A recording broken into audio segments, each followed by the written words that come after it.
रक्तस्राव होणाऱ्या रुग्णावरती 5.5 तास दीनानाथ मंगेशकर रुग्णालयात उपचार नाहीत। गर्भवती ईश्वरी भिसेंच्या मृत्यूला रुग्णालयच दोषी, राज्य सरकारच्या समितीच्या अहवालातून आरोप।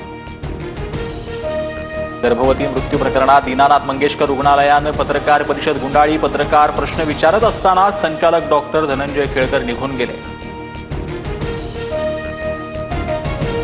डॉक्टरांनी डिपॉझिट मागण्याची पद्धत आमच्या रुग्णालयात नाही, मात्र त्या दिवशी डॉक्टरांच्या मनात काय आलं आणि त्यांनी 10 लाख डिपॉझिट नमूद केलं। मंगेशकर रुग्णालयाचे डीन डॉक्टर धनंजय केळकरांचं उत्तर। मंगेशकर रुग्णालयातील डॉक्टर सुश्रुत घैसास यांचा राजीनामा। गर्भवती ईश्वरी भिसे मृत्यू प्रकरणात वादात प्रसूतीसाठी 10 लाख डिपॉझिट मागितल्याचा ठपका। दीनानाथ मंगेशकर रुग्णालयाच्या मंगरुरी आणि हलगर्जीपणामुळे गर्भवती महिलेचा मृत्यू। रुग्णासमोरच 10 लाखाची मागणी करण्यात आली। रुपाली चाकणकर संतापले। दीनानाथ मंगेशकर रुग्णालयातील गर्भवतीचा मृत्यू नव्हे, हत्या। डॉक्टर सुश्रुत घैसास यांच्या 24 तासाच्या आत त्यांच्यावर कारवाई करा। खासदार सुप्रिया सुळे आक्रमक। अक्षय शिंदे एन्काउंटर प्रकरणी हायकोर्टाचा राज्य सरकारला दणका। संबंधित 5 पोलीस अधिकाऱ्यांवर गुन्हा दाखल करण्याचे राज्य सरकारला आदेश। प्रकरणाचा पुढील तपास मुंबई पोलीस करणार। सतीश सालियान यांचे वकील निलेश ओझा यांच्या विरोधात सुमोटो याचिका। न्यायमूर्तींवर गंभीर आरोप करत कोर्टाचा अवमान केल्याप्रकरणी याच्या मुंबई हायकोर्टात सुनावणी होणार।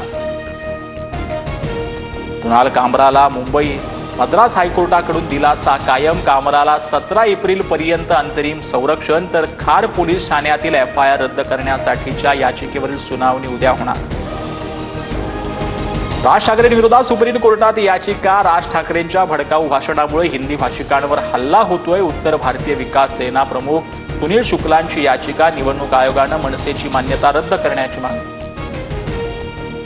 घरगुती गॅस सिलेंडरच्या किमतीत 50 रुपयांची वाढ। राज्यात सिलेंडर 853 रुपयांना मिळणार, तर उज्ज्वला योजनेच्या सिलेंडरची किंमतही 500 ऐवजी 550 असणार। पेट्रोल डिझेलवरील उत्पादन शुल्कात 2 रुपयांची वाढ। मात्र देशभरात पेट्रोल डिझेल महागणार नाही, हा खर्च पेट्रोलियम कंपन्या उचलणार। निर्णयाच्या अर्ध्या तासांनंतर सरकारचं स्पष्टीकरण।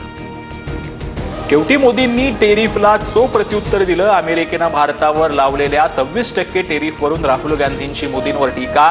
पेट्रोल डिझेलवरील कर आणि गॅस सिलेंडरच्या दरवाढीवरून डिवचलं।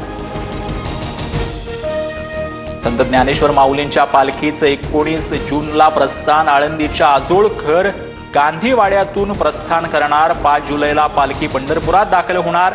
6 जुलैला आषाढी वारीचा सोहळा। TV9च्या इंडियन टायगरेस अँड टायगरेसेस मोहिमेतील 28 सुपरस्टार फुटबॉल खेळाडू युरोपमधून भारतात परतले। केंद्रीय मंत्री मनसुख मांडवियांकडून खेळाडूंचं स्वागत। खेळाडूंना शुभेच्छा देत 2026च्या ऑलिम्पिकसाठी कठोर परिश्रम करण्याचं आवाहन।